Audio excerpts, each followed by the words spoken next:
Assalamualaikum warahmatullahi wabarakatuh. Perkenalkan, nama saya Hairati Herman. Di sini saya akan menjelaskan mengenai komunikasi efektif di tengah pandemi COVID-19 dalam dunia pendidikan. Komunikasi menjadi hal yang sangat penting dalam dunia pendidikan, terutama ketika proses pembelajaran menyampaikan pesan kepada peserta didik, baik berupa ilmu pengetahuan ataupun pesan moral. Semenjak pandemi COVID-19 melanda, pandemi ini berdampak besar dalam berbagai sektor dalam kehidupan. Sektor pendidikan menjadi salah satu yang merasakan dampak dari adanya pandemi ini. Proses belajar mengajar menjadi terhambat, namun harus tetap berjalan karena komunikasi antara guru dengan peserta didik tidak boleh berhenti meskipun COVID-19 tengah melanda dan harus tetap berjalan dengan lancar. Dengan menjadi sebuah langkah yang penting untuk menyampaikan informasi yang dibutuhkan oleh seseorang atau masyarakat. Komunikasi yang efektif dalam pembelajaran menjadi proses transformasi pesan berupa ilmu pengetahuan dan teknologi dari pendidik kepada peserta didik. Dalam hal ini, diharapkan peserta didik mampu memahami pesan sesuai dengan tujuan yang telah direncanakan, sehingga menambah wawasan, pengetahuan, dan teknologi, serta dapat meningkatkan hubungan sosial yang baik dan menimbulkan tindakan yang baik pula. Komunikasi dapat dikatakan berhasil jika dalam pembelajaran yang disampaikan kepada peserta didik dapat ditentukan dari keefektifan komunikasi. Dalam menciptakan komunikasi yang efektif, pendidik dan guru harus memahami seluk-beluk komunikasi pendidikan, di antaranya yaitu metode yang tepat dalam menyampaikan dan strategi untuk meningkatkan kekuatan komunikasi.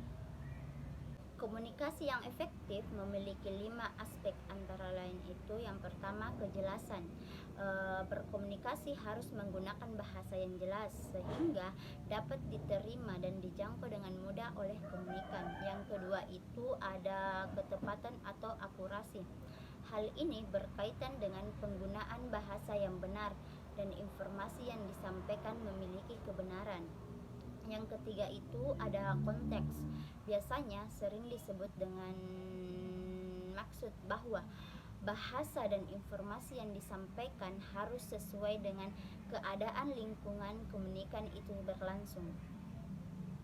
Yang keempat itu ada alur.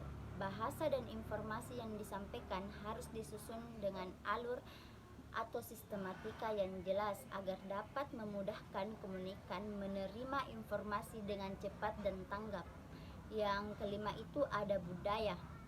Aspek ini tidak hanya menyangkut bahasa dan informasi, namun juga berkaitan dengan tata krama dan etika.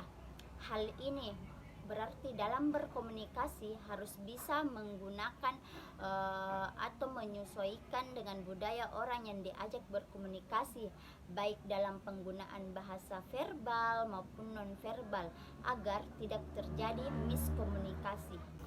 Agar komunikasi dapat berjalan lancar dalam pembelajaran di dunia pendidikan, maka guru atau pendidik menemukan cara alternatif agar tetap berkomunikasi dengan memanfaatkan aplikasi Telegram, Zoom Meeting, Google Classroom, ataupun media online lainnya sebagai media yang menjembatani proses pembelajaran. Untuk itu, guru dapat memastikan peserta didik mengikuti pembelajaran dalam waktu yang bersamaan meski di tempat yang berbeda.